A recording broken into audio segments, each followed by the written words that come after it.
Política de odio sobre la cultura de la intolerancia en Colombia, podcast 6. Violación a niña en Vera podía ser un falso positivo contra el ejército, afirmó María Fernanda Cabal refiriéndose al caso de la niña en Vera violada por 7 soldados. No es la primera operación donde caen mujeres embarazadas y menores de edad combatientes. General Eduardo Zapateiro sobre el operativo que hace unos días terminó en masacre en Putumayo. No estarían recogiendo café.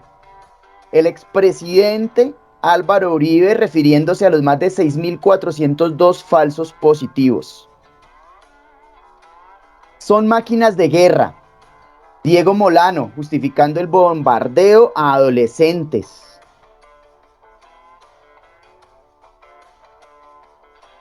Sobre la cultura de la intolerancia en Colombia, este podcast 6 también nos permite recordar otra frase un poco más reciente. Respondiéndole a un periodista, el presidente Iván Duque le decía: ¿de qué me hablas, viejo?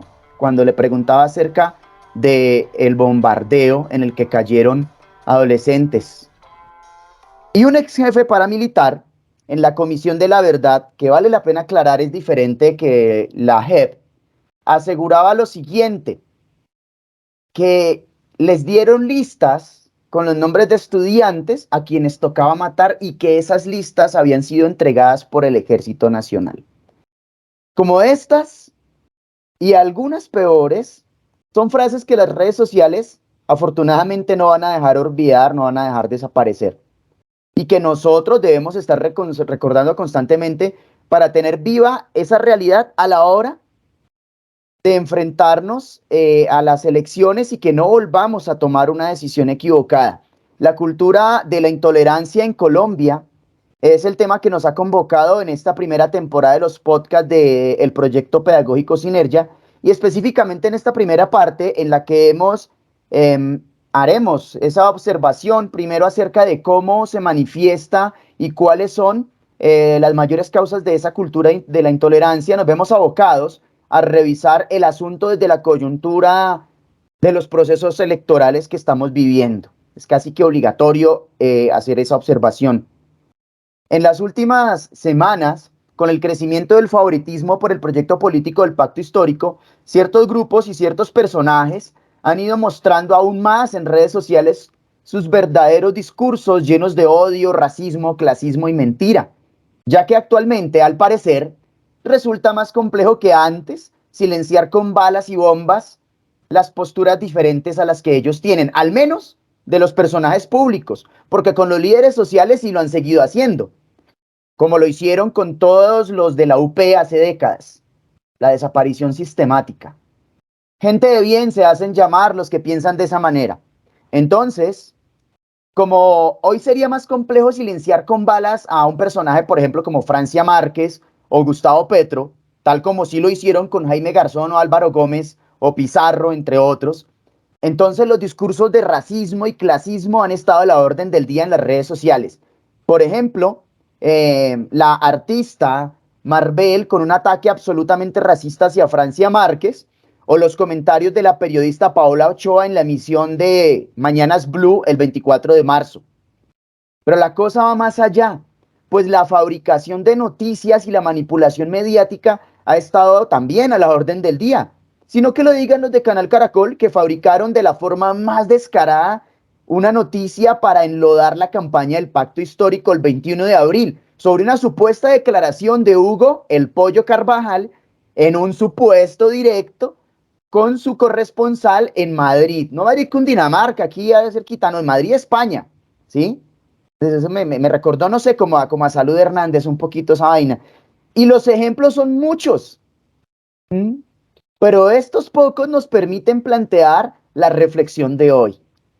Y es que tantas décadas que han pasado desde la Segunda Guerra Mundial, pero en este feudo aún funcionan los 11 principios de la propaganda nazi de Joseph Goebbels. Aquí en la descripción del video les vamos a dejar un enlace para que vayan y se ilustren un poco acerca de qué son esos 11 principios de la propaganda nazi y cómo los pueden ustedes empezar a relacionar con lo que ha estado viviendo nuestro país, no solo ahorita para esta época de elecciones, sino desde mucho, mucho antes. Goebbels, por ejemplo, cuando los nazis estaban perdiendo contra Rusia, en los cines de Alemania, a la gente de Alemania les proyectaban películas a modo de noticias, porque era la forma en la que lo hacían en esa época, si las noticias las proyectaban en los cinemas, mostraban enfrentamientos efectivamente del ejército nazi, pero en otros momentos, que no era el enfrentamiento contra Rusia, mostrándose victoriosos y vendiéndole a los del pueblo alemán que estaban ganando la guerra cuando realmente Rusia ya les estaba partiendo la mandarina en gajos y estaban a semanas de perder todo lo que habían montado para hacer semejante desmadre en Europa y en el mundo con el proyecto fascista y el proyecto nazi. ¿Les suena familiar, cierto? Eso de presentar cosas que no son. A mí por lo menos me suena un número, me suena a 6.402 pares de botas al revés. Y muchachos que muy seguramente no estaban recogiendo café, ¿sí? Mucha noticia falsa, mucha seguridad democrática, mucha noticia fabricada, mucho titular, mucha fotografía acomodada en portadas de revistas, muchas cosas acomodadas. ¿Y por qué? El terror a la muerte. Pero no el terror a la muerte física, el terror a la muerte simbólica que le va a representar a todas esas oligarquías que han estado haciendo de las suyas y tapándose todos con las mismas cobijas, en donde llegue a darse que el proyecto del pacto histórico asume el liderazgo del país, se les cae la estantería. Y ese terror los tiene tomando las decisiones más pendejas y poniendo todas las cartas sobre la mesa, boca arriba, pues mostrando todo su arsenal de mentira, todo su arsenal de racismo, de clasismo, de odio, de xenofobia. Aprovechándose precisamente de que son los dueños de los medios de comunicación, aprovechándose precisamente de, como hemos venido hablando en los podcasts anteriores, de la ignorancia de un elector que ha sido educado, que ha recibido una educación sin filosofía, una educación que no le enseña a ser una persona crítica, una persona que es capaz de revisar la información que recibe y de hacer un ejercicio más detallado y no traga entero. La perpetuación de ese sistema educativo durante décadas es lo que le ha permitido a ellos perpetuarse, porque tienen a todo ese electorado que afortunadamente ya no está tan ciego y que muchos se han empezado a quitar las vendas para poder tomar decisiones menos pendejas de las que se han venido tomando en las últimas décadas. Entonces, pues, muy buenas a todos y a todas acá presentes y maestro John, Enrique y Laurita, ¿cómo me Muy les buena va? tarde. Buenas tardes, buenas tardes. Buenas tardes, buenas tardes. Bueno, estamos cerquita de la que ojalá sea la primera vuelta y entonces, pues, hoy traemos unas reflexiones bien chéveres, unos aportes bien interesantes y vamos a hacerlo de la siguiente manera, pues. El profe Enrique nos va a hablar desde también nuevamente desde Hannah Arendt, que es muy pertinente precisamente en este momento, ¿sí? Nos va a hacer unas reflexiones muy nutridas. Luego Laurita también nos va a contextualizar sobre lo que está sucediendo precisamente desde que sucedió ayer y nos va a relatar algunas de las anécdotas de lo que han contado las personas que están participando en los ejercicios de la JEP, ¿sí? El maestro John también nos va a brindar su reflexión acerca de cómo ha visto todo este ejercicio de manipulación mediática que se ha venido realizando de la manera pues más descarada, ¿no? Y quedará esto pues como el abrebocas para el podcast número 7 al que los estamos una vez invitando porque esto me puso bueno, señoras y señores, y nos estamos preparando para ese 29 salir con toda la conciencia a tomar la decisión de la manera más coherente posible. Entonces, pues nada, sin más preámbulo, Enrique, el público lo aclama, hermano. Muchísimas gracias, profe Mario. Hola Laura, maestro John, espero que estén bien. Bueno, yo les voy a compartir una pequeña y sucinta presentación. Entonces me va a permitir en estos momentos compartirla y bueno. ¿Me podrían avisar cuando ya esté compartiéndose, por favor? Claro que sí. Ella empezó a cargar. Listo. Ya la tenemos. Hannah Arendt. Listo. Listo, entonces, pues la idea es, digamos, ahondar un poco en todo el tema referente a los orígenes del totalitarismo, que es una de las obras más importantes de Hannah Arendt. Esta obra, pues, recordemos que fue escrita en 1951. Básicamente, en este año es cuando Hannah Arendt adquiere la ciudadanía estadounidense. Recuerden que ella fue expulsada prácticamente de Alemania por su descendencia judía, entonces vivió como apátrida durante muchos años. Pero bueno, sin más preámbulos, pues vamos a hablar un poco sobre Colombia. Es que en estos momentos yo quiero hablar de los síntomas del totalitarismo. Y aquí vamos, bueno, yo voy al final de mi discusión, dar una valoración en mi totalitómetro para saber en qué puesto está Colombia en cuanto al totalitarismo, cómo nos estamos acercando a ese estado totalitarista sin que nos estemos dando cuenta. Entonces, para empezar, quiero hablar de un estudio hecho por la BBC.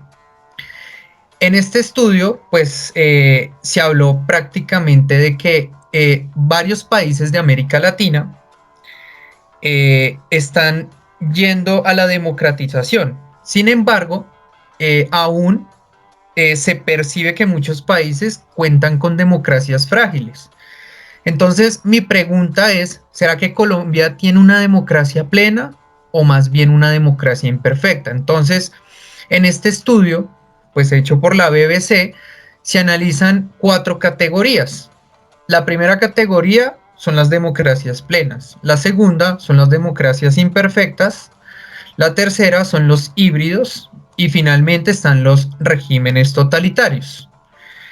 Bueno, en las democracias plenas, pues nosotros decimos que son, digamos, aquellos países donde se respetan aún las libertades civiles y políticas, y también fungen como la base de una cultura política que conduce obviamente al florecimiento de la democracia. ¿Ustedes creerían que Colombia es una democracia plena? No, según el estudio hecho por la BBC, Colombia no está dentro de las democracias plenas. Los únicos 2 países que se encuentran dentro de las democracias plenas son Uruguay y Costa Rica. Ahora miremos las democracias imperfectas.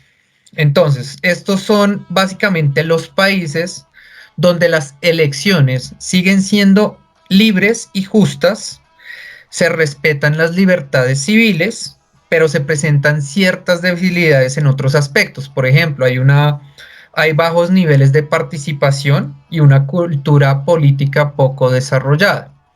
Entonces, de acuerdo con el estudio de la BBC, Colombia está dentro de las democracias imperfectas. Pero miremos los híbridos, a ver si podemos hallar ciertos rasgos en los que Colombia también se puede encontrar, porque hemos visto que al presentarse, digamos, esta cultura política poco desarrollada, pues obviamente no es mucha la participación política de las personas. Entonces, veamos en qué consiste esto de los híbridos. Entonces, es cuando se empiezan a presentar irregularidades sustanciales en las elecciones.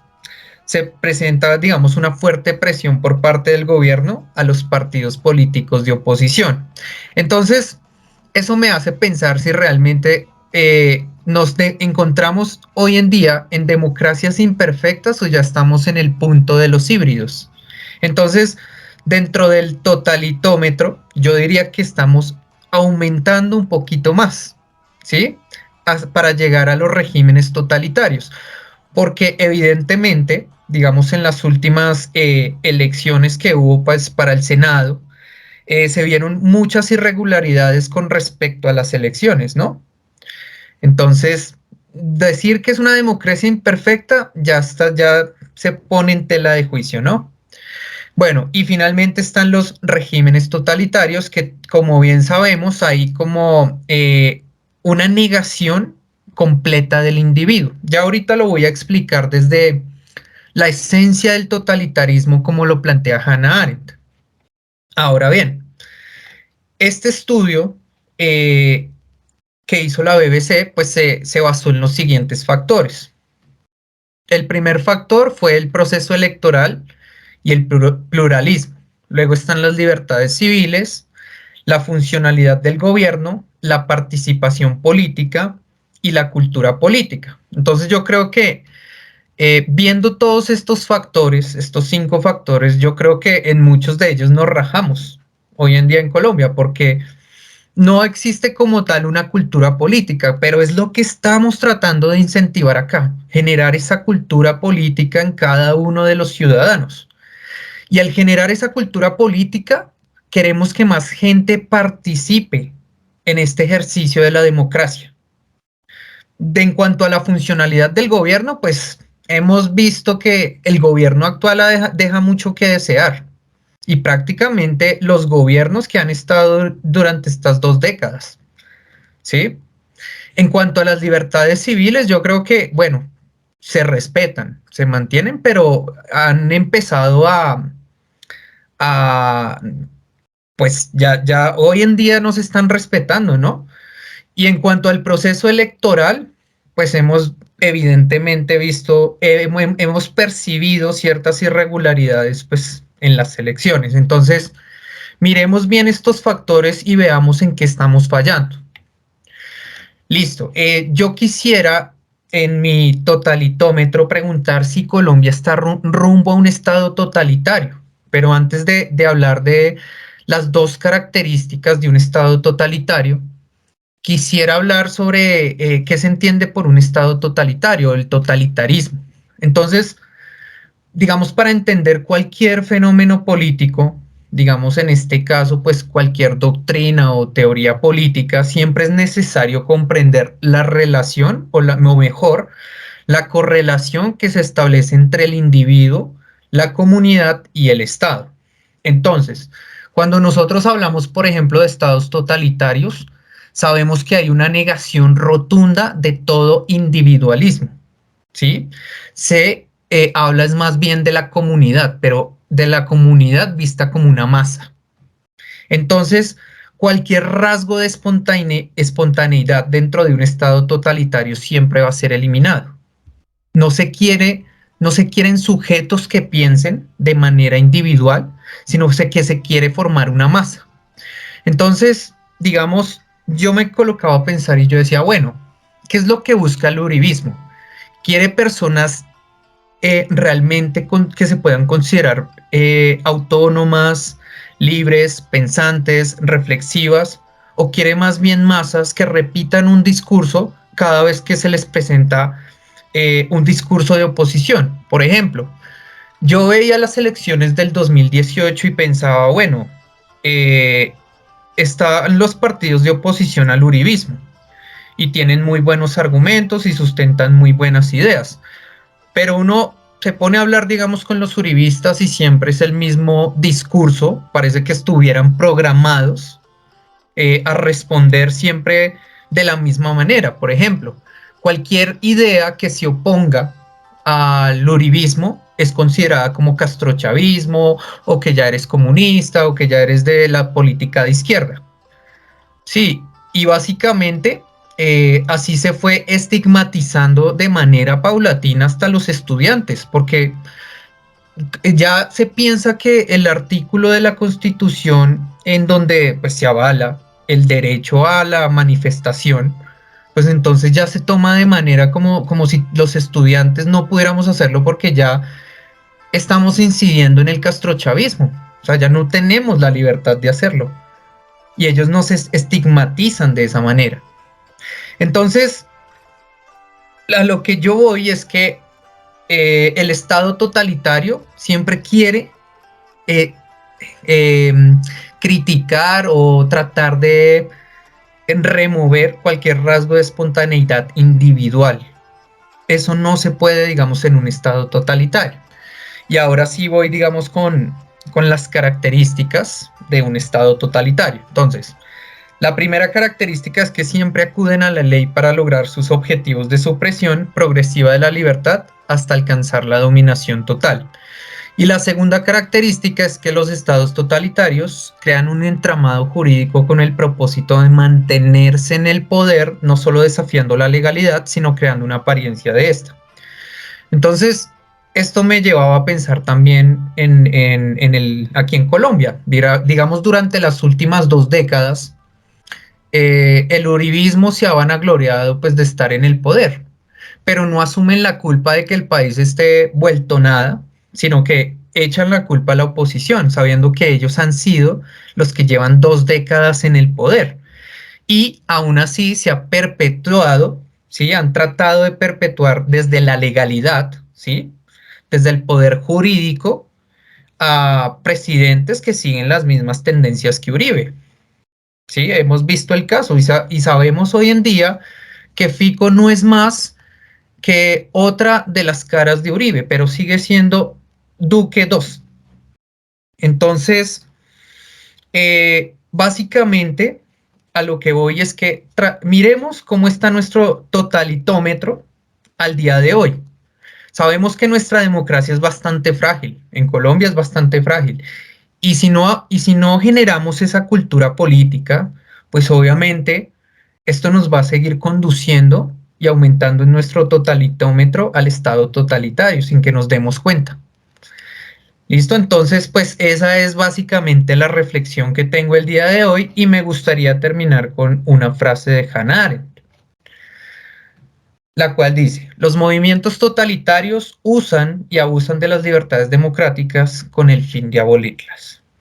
Listo, muchísimas gracias, profe Mario.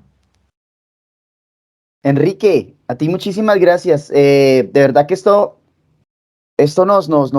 nos presenta una serie de argumentos y es un ejercicio académico bien chévere. Charlábamos ayer en la preparación del podcast, la posibilidad real de un golpe de Estado a partir de las posturas que ha mostrado el general Zapateiro. Y entonces, antes de que Laurita entre en materia, quisiera recordarles e invitar a la gente que está al otro lado escuchando y viendo esto, vayan y se consultan qué pasó a principios de este año en Burkina Faso. Creo que es que los golpes de Estado no son cosas de los años 70.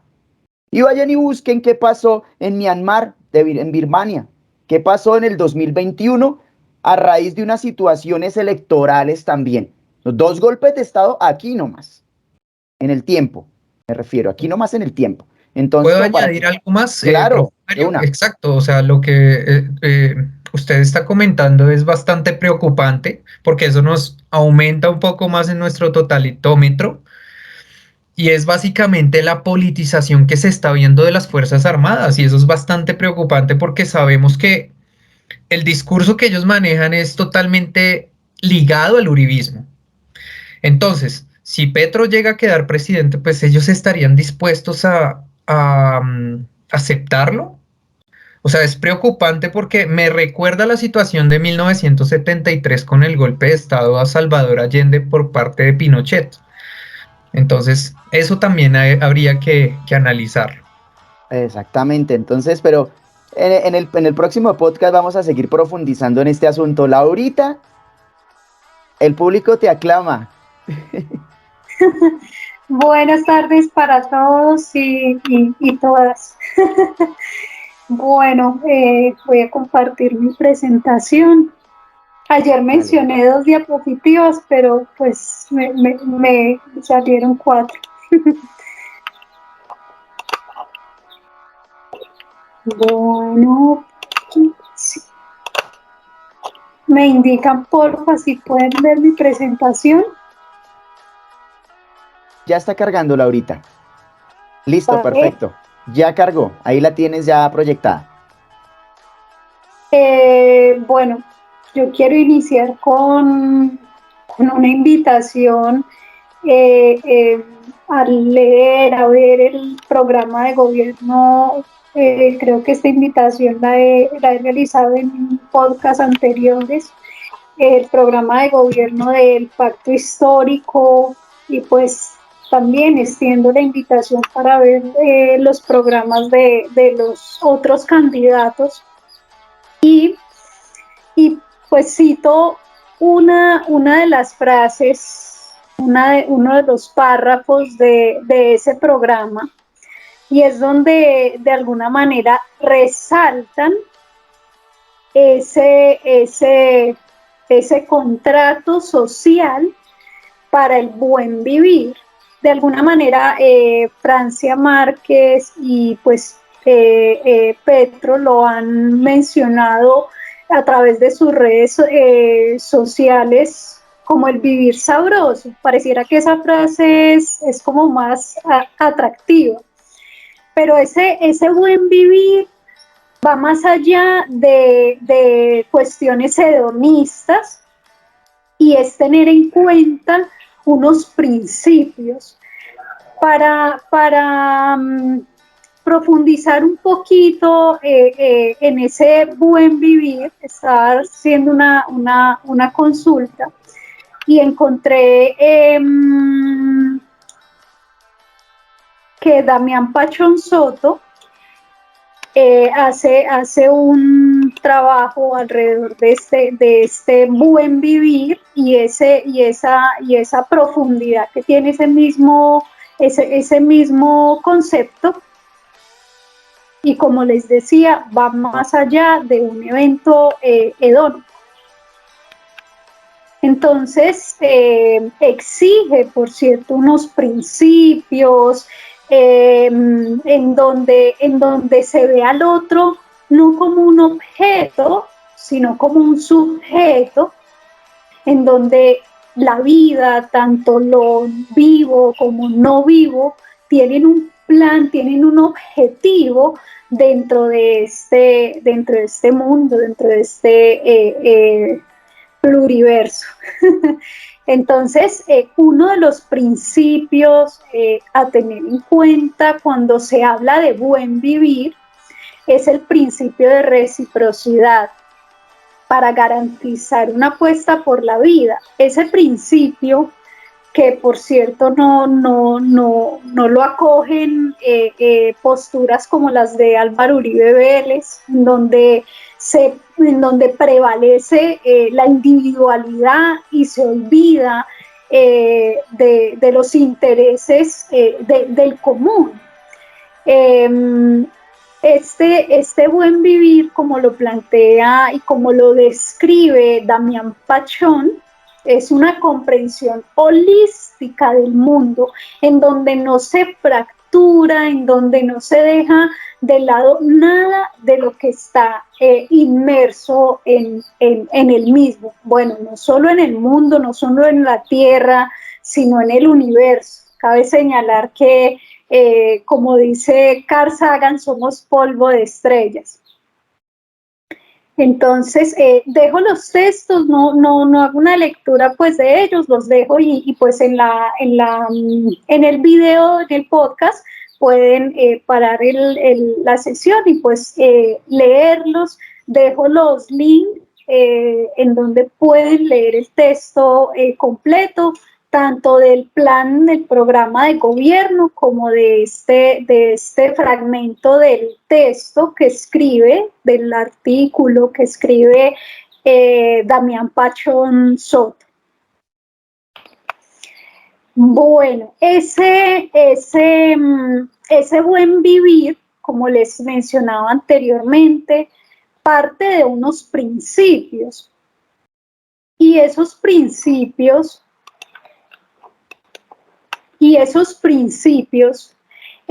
como les decía,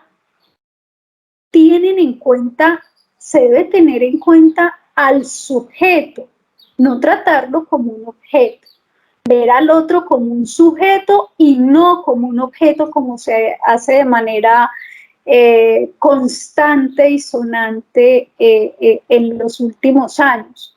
Es por eso que el pacto histórico es una apuesta a una cultura de la vida, contrario a lo que ha vivido Colombia durante décadas, tal vez siglos. La cultura de la muerte es quien ha primado en este tiempo. El día de ayer, por cierto, 26 de abril, es una muestra de esto. además de cumplir 32 años el asesinato de Carlos Pizarro, en el Congreso se desarrollaba la moción de censura contra el ministro de Defensa, Diego Molano. Este escenario contó con la participación de las víctimas de la masacre del 28 de marzo del año en curso en Puerto Leguízamo, Putumayo. Desde otro escenario se llevaba a cabo la audiencia de la JEP, la Justicia Especial para la Paz. Víctimas y victimarios participaron de este evento, pero en este escenario los victimarios, exmilitares, pidieron perdón y relatan los nombres, lugares de las personas que asesinaron y cómo fue el modus operandi con el que ejecutaron 6.402 personas, y parece que la cifra va a aumentar. Uno de ellos, el exmilitar Néstor Salazar, relata de la siguiente manera, dice: le arrebaté la ilusión a sus hijos por tener contento a un gobierno. Quiero mencionar que no solo a los hijos, a muchas madres, a muchas personas que ven esto con dolor, y pues es trágico. Y solo por tener contento a un gobierno, como lo menciona Néstor Salazar, es militar, era cabo en ese entonces. Aquí quiero hacer un paréntesis, y es que a diferencia de las personas asesinadas, llamadas ahora falsos positivos, los militares, desde el rango que sea, tienen la opción de decidir si cumplen o no la orden. En la mayoría de los casos, asesinar. Esa orden, ellos eligen, lo repito nuevamente, si la cumplen o no. Denunciar esto les costó, denunciar esto desde que se empezó a gestar, le costó a estos militares. Este perdón y responsabilidad de los hechos no se mantuvo en el Congreso. Por el contrario, una vez más se revictimiza. El ministro de Defensa estigmatizando y criminalizando a las víctimas del Putumayo. Estos son algunos de los testimonios, quiero hacer mención de algunos de los testimonios de las víctimas. Vuelvo y digo, son dos escenarios en los que se encontraban ayer.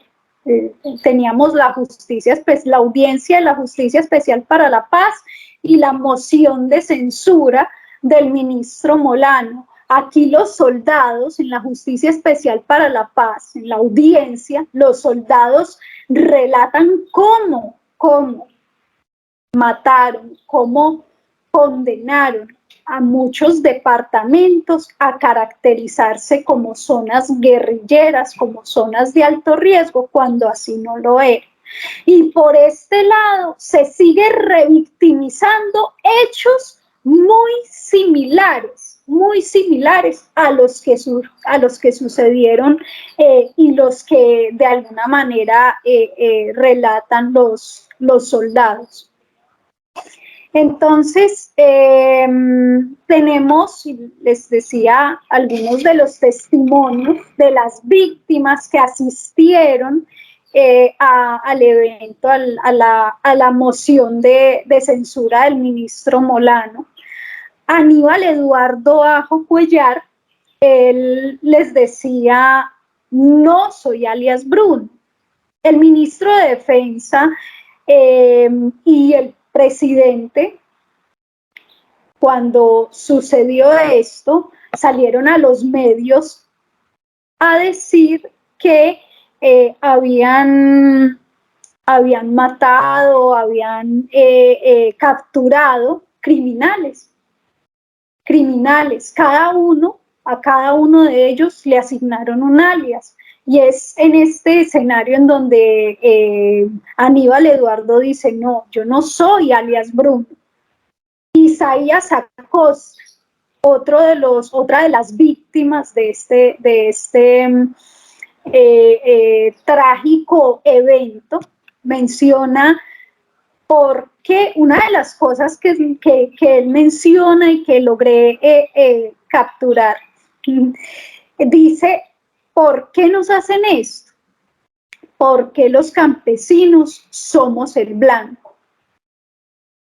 Él menciona eso y relata lo que se robaron, los soldados que fueron a hacer esta masacre. Relata esto, una vez relata esto, él escucha, tal vez, lo que dicen algunos de los miembros del Centro Democrático, que pues va en contra de ellos, y es por lo que digo, los revictimizaron, y él les dice, él en ese momento pide la palabra y les dice, no nos sigan tratando como criminales. Él dice, por eso estamos aquí, porque no somos criminales, no somos guerrilleros, no somos narcotraficantes. Si bien es cierto, el Putumayo es una zona cocalera, sí, es una zona cocalera, pero hay que revisar el olvido del Estado para esas zonas. No hay vías, no hay un compromiso por parte del Estado para esas zonas. Tenemos a Yarley Ramírez, quien es ahorita la gobernadora de la comunidad indígena de ese escenario, quien pues va en representación de Pablo Panguro, el que era el gobernador de ese momento. Ella pues menciona cómo lo mataron, le hirieron las piernas y pues luego lo mataron vilmente.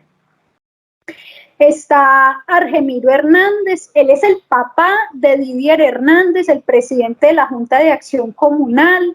A él lo mataron, a la esposa que estaba en embarazo también la mataron, ella se estaba desangrando y el solo hecho de ellos haberle asignado un alias para el ejército era alias Dayana, por el hecho de ser alias Dayana, supuestamente la dejaron desangrar y pues ella muere estando en estado de embarazo. Y aquí quiero hacer alusión a lo que menciona el profesor Mario en un inicio, con las frases de cada uno de ellos, en este caso en especial Zapateiro, para él mujeres en embarazo, niños y demás mueren en combate, es algo normal para mí y ojalá para muchos no lo sea,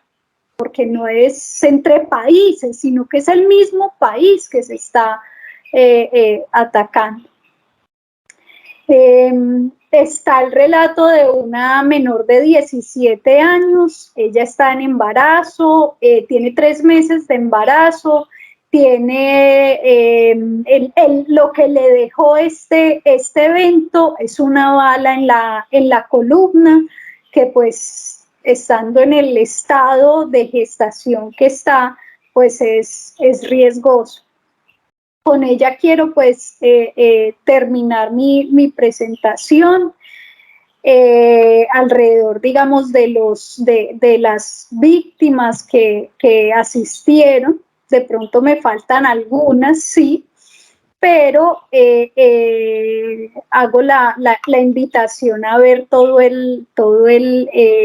la moción de censura, la encuentran en redes sociales y demás, en donde uno ve la manera tan cruel en que Diego Molano no asume la responsabilidad, no da respuesta a lo que Pizarro, María José Pizarro, Caterine Miranda y otros representantes a la Cámara, Inti Asprilla, le preguntan, le piden que dé respuesta a eso con material probatorio. Bueno, quiero por último hacer la invitación a ver este documental que pues vuelvo y digo, para mí son héroes y heroínas quienes han participado de este material, de la construcción de este material, que pues ha sido la piedra en el zapato de Álvaro Uribe Vélez y de todos sus secuaces. El documental es Matarife. Quien ha liderado esto es Daniel Mendoza y pues otras personas, como les decía, tenemos héroes y heroínas que están poniendo en riesgo su vida y las de sus familias por un cambio para este país. Y pues traje esta imagen que dice lo siguiente y es: trataremos de encontrar las causas que llevaron a elegir como presidente a un discípulo de la mafia. Y esto muchas personas se preguntan, bueno, y se ha hecho tantas cosas malas y tantos actos maquiavélicos, ¿por qué siguen en el poder? ¿Qué nos pasa a los colombianos que permitimos que agredan nuestro ser, nuestros intereses? Además, aquí está el link, el enlace. Quiero hacer la invitación a que visiten la página de Memoria Colectiva. Aquí pueden encontrar pues mucho del material, de todo lo que han realizado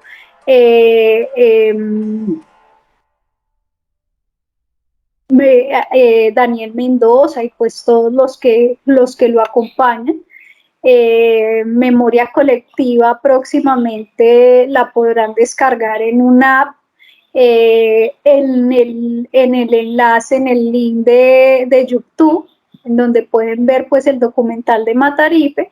Hacen una descripción detallada de lo que es memoria colectiva, cuál es el propósito y qué pueden encontrar en este link. Muchas gracias, maestro John, profe Mario, profe Enrique, muchas gracias a todos los que nos acompañan. A ti, Laurita, muchísimas gracias.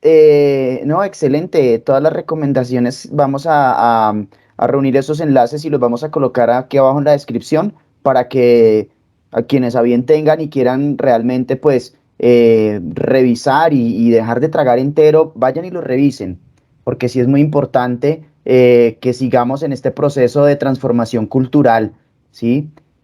Para poder aproximarnos a esa sociedad de amplios horizontes por la que estamos trabajando en el proyecto de Sinergia.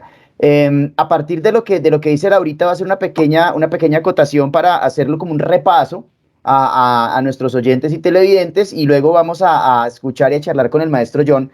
Y es que, hablando de la JEP, cuando Laurita nos comenta lo que estaban diciendo tanto víctimas como victimarios, recordé cuando en podcast anteriores hablamos del experimento de Milgram, ¿sí?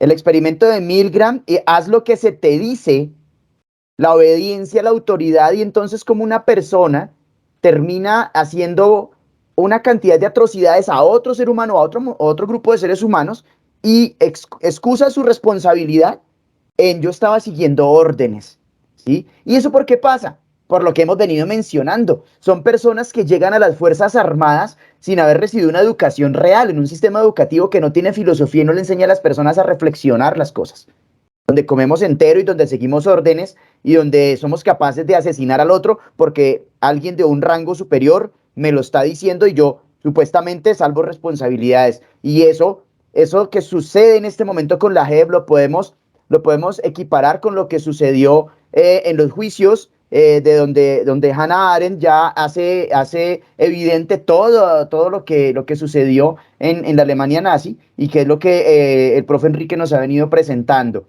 Entonces, para que vayamos recordando, haciendo ese repaso y que tengamos en cuenta todas estas, digamos, píldoras pedagógicas e históricas que estamos presentando. Pero bueno, el maestro John, ayer en la preparación del podcast estábamos charlando varias cosas y entre ellas tocábamos el tema precisamente del papel de los medios de comunicación en Colombia en toda esta situación electoral. Entonces, maestro John, nuevamente le saludo y bueno, nos gustaría escucharle cuál es esa posición suya y esa reflexión que nos brinda acerca de cómo han estado actuando algunos medios de comunicación, cabe la pena aclarar, no son todos, algunos medios de comunicación sobre todo durante las últimas semanas, ¿sí? Esos asuntos de manipulación mediática. Entonces, ¿qué piensa? ¿Qué le parece? ¿Qué opina? ¿Qué reflexión nos puede brindar al respecto de todo eso que han estado haciendo algunos medios de comunicación en las últimas semanas? Maestro John, le escuchamos. Muy buena tarde para todos y todos los que están allá y acá.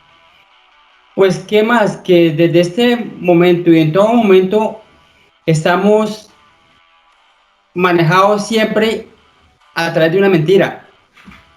Y esa mentira nos la han estado infundiendo a nivel auditivo por medio de la información que nos dan a diario, siempre pendiente de estar actualizándonos en noticias, pero las noticias en una forma que viene con una mentira.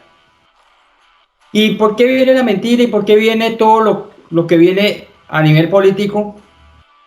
Porque hasta que no se acabe el sistema ideológico y entremos a una parte filosófica en la cual seamos entendibles de lo que compartía el profe Enrique y lo que decía la maestra Laura y lo que aportaba el profe Mario, en que ahí nomás se muestra de que no hacen valer los derechos humanos. Empezando, ¿por qué una niña de 17 años, una mujer, y si en este momento que no va a haber otra votación para elegir un presidente y una vicepresidencia? Y entonces, los que han estado dirigiendo este país y lo han estado en tiempos anteriores, siempre han estado manipulando al pueblo. Entonces, hasta que no se, porque es que ya la palabra ya Uribe y otros, todo se convirtió prácticamente, es como en una célula que no muere, o sea, quiere inmortalizarse, quiere quedar aferrada. Y ahí sí, esa sí va a ideológica, para convertirse ya después en idealismo, después autoritarismo. Entonces después al mismo gobierno se le sale de las manos las entidades, la policía, el ejército, todos quedan ya al último individualizados. ¿Por qué quedan individualizados? ¿Por qué? Porque ya al último ya no le hacen caso a un gobierno. Entonces cada uno hace lo que quiere.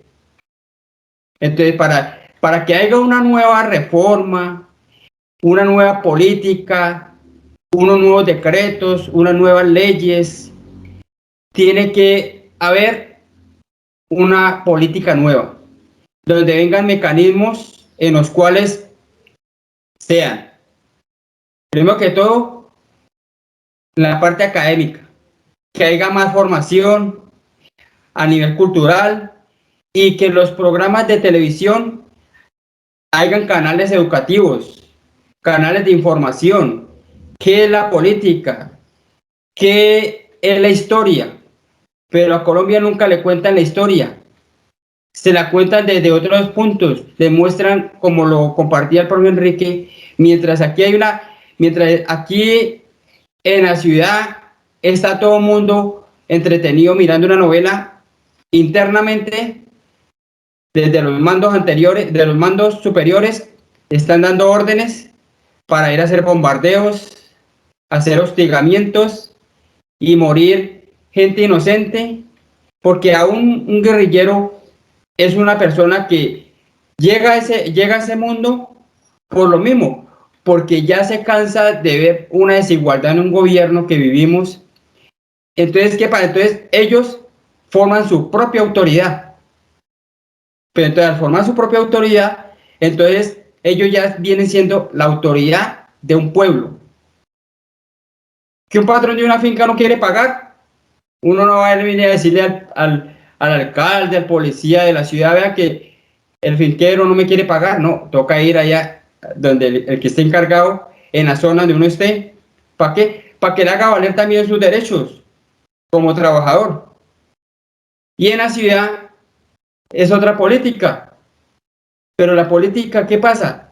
Que cuando ya el ser humano le dan un poder de, bien sea para que ejerza un momento en el cual esto dice, usted va a administrar, pongámosle, las partes, bueno, en este momento no tengo presente así como para explicarles, pero entonces, ¿qué pasa? Entonces, de ahí se agarra la persona a formar autoridad, o sea, se vuelve humillante, se vuelve posesivo y posiciona su autoritarismo. Ahí sí lo convierte ese autoritarismo en poder y lo vuelve liderazgo. Y pasa por encima de los demás, sin tener en cuenta de que esa persona también carece de sentimientos, y como no hay un sistema en el cual la persona tenga derecho a ser libre en su forma de expresarse, si se expresa en algún momento, entonces, por lo que compartía el profe, ya ese es izquierdista, es revolucionario. Entonces, ¿qué pasa? La filosofía es una cosa, la ideología es otra cosa. Entonces, ¿qué pasa? Cuando ya nosotros nos dan un cargo, entonces cogemos la ideología, no la guardamos y la manipulamos para un poder autoritario. Y todo ese diseño de política hay que irlo moviendo. Y si ahorita con el pacto histórico hay ese diseño de política, entonces que se barra el Congreso y se seleccione desde ahí unos entes de gobierno en los cuales sean dirigidos para las partes rurales. Entonces hay que entrar en dirección con el alcalde, el gobernador de los pueblos y hacer programas culturales como lo hacían en anteriores tiempos, de que llegaban a los barrios, hacían pongámosle programas educativos, hacían de pronto pongámosle brigadas de salud, integración, de entrar que la familia otra vez vuelva y se integre, porque es que muchas veces desde la familia, porque como a veces no hay una carencia económica, entonces desde ahí empiezan a hacer la intolerancia. Y si hay alguien que está aportando más, se vuelve autoritario. Como un papá así se dice, puta, pues tú aquí el que compra soy yo, y humilla a la esposa. Entonces, ¿qué pasa? Entonces, no, o sea, está prácticamente cumpliendo un rol en el cual esto está siendo autoritario y está pasando por encima de la persona, dejando atrás lo que el gobierno no tiene, lo que el gobierno le hace falta, que los derechos humanos se hagan valer. ¿Para qué? Para que si llega un ejército, pongámosle, a un pueblo, no tomen su mando como siendo un terrateniente, un burgués, a coger el pueblo y a dominarlo y a manipularlo y a humillarlo con un arma, que porque tiene autoridad y tiene un uniforme. Vaya en un momento en un pueblo, lléguenle cualquiera con un uniforme a un indígena, automáticamente le refleja el miedo. Entonces, eso es lo que hay que ir descuadrillando, ir frotando que al ser humano hay que darle el entendimiento, pero a través de sistemas culturales. Pero ¿qué pasa si hay sistemas culturales? Si es que en una noticia le están diciendo mentiras. Caracol, dése cuenta Caracol que desde años ha estado ahí en continuación, transmitiendo noticias. Y si se prestan ellos para una mentira, entonces, ¿qué se puede por lo menos reflejar en uno pongámosle, decirle y creerle a un policía, creerle a un soldado, o creerle a un alcalde, creerle a un político? Vean, por lo menos ahorita en este momento, ya pasaron los días ahorita aquí en Villavicencio, la política dieron tamalito, hallacas, dieron sancochito, ya el que quedó y el que no, y no han vuelto a los barrios. No, eso se olvidan de la otra gente. Cosa, mirá en una ocasión, y lo miré en esta semana, un ferigrés de los de que ahorita están en candidatura, abrazando a un viejito, pero lo abrazaba era para tomarse una selfie, como para que la sociedad en el común veamos de que ese va a ser el Salvador. ¿Pero el Salvador de qué?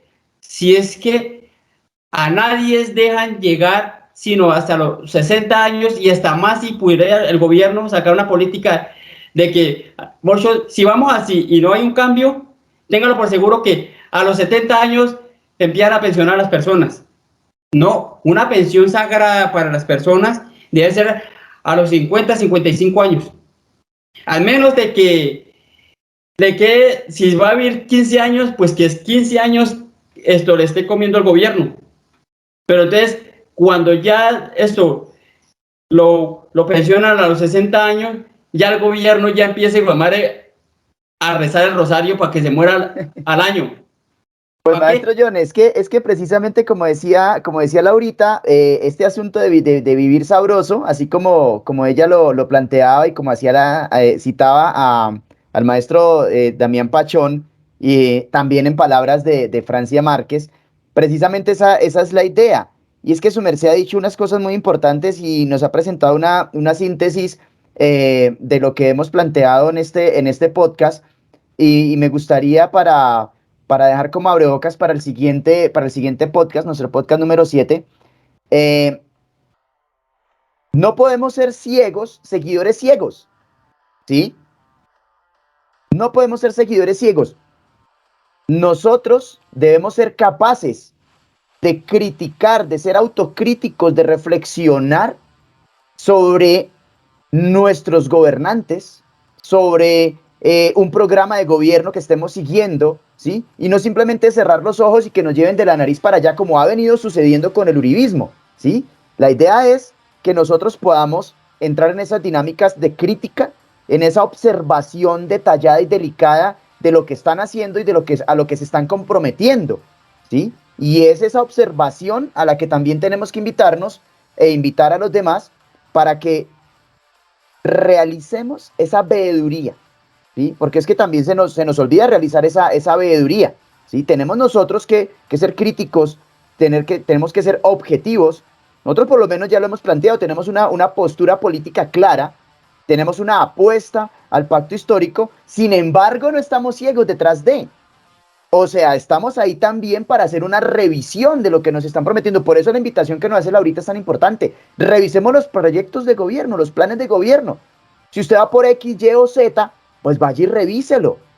Vaya y revíselo. Léalo. Haga el ejercicio electoral que debe hacer como un ciudadano consciente, ¿sí? No se coma las cosas entero. Vaya y revise, vaya, lea. Y luego haga la reflexión y diga, este proyecto es lo que yo como ciudadano de a pie necesito, porque es que hay proyectos políticos que le sirven a Sarmiento Angulo, Pero esos proyectos políticos también le sirven a usted, señor, señorita. Ese proyecto político también le sirve a usted que está pagando arriendo. Ese proyecto político también le sirve a usted que vive en el campo, que está pagando libra de carne a 14.000 pesos. Que de pronto es consciente de que prácticamente la mitad de lo que nos comemos hoy en día en Colombia lo estamos importando y que tenemos una gran cantidad de terrenos dedicados a la ganadería y que esa ganadería es de unos pocos y que esos proyectos políticos están favoreciendo a esos pocos. O sea, si usted es capaz de hacer esa reflexión, chévere. Y si a partir de esa reflexión toma una decisión electoral consciente, mejor aún. Pero no solamente a partir de cadenas de WhatsApp y a partir de la desinformación de los medios de comunicación tradicionales, de los que hemos hablado acá con nombres propios y fechas y todo, Caracol, la revista Semana, RCN, la W, Blue Radio, etcétera, que es una realidad esa manipulación. Entonces, nosotros queremos hacerle la invitación a que revisen los enlaces que vamos a dejar aquí abajo en la descripción del video, pero que también nos acompañen en el próximo podcast y que nos comenten aquí abajo qué piensan de todo esto. ¿Qué más les gustaría aportar en este ejercicio de reflexión que estamos haciendo? Por lo demás, esto es un hasta luego para que nos encontremos en el podcast número 7. Laurita, excelente, de verdad, muchísimas gracias por ese ejercicio que nos entregaste hoy.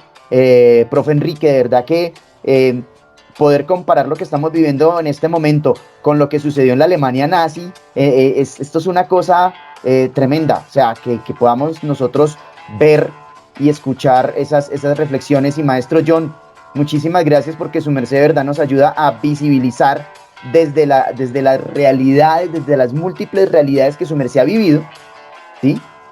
Todo este discurso pedagógico, todo este discurso académico nos ayuda a dar esa visión tan bonita, tan natural, tan humana. De verdad, muchísimas gracias. Les esperamos en la próxima emisión, en el podcast número 7. Buenas tardes y muchas gracias por la invitación. Gracias. Hasta luego. Gracias.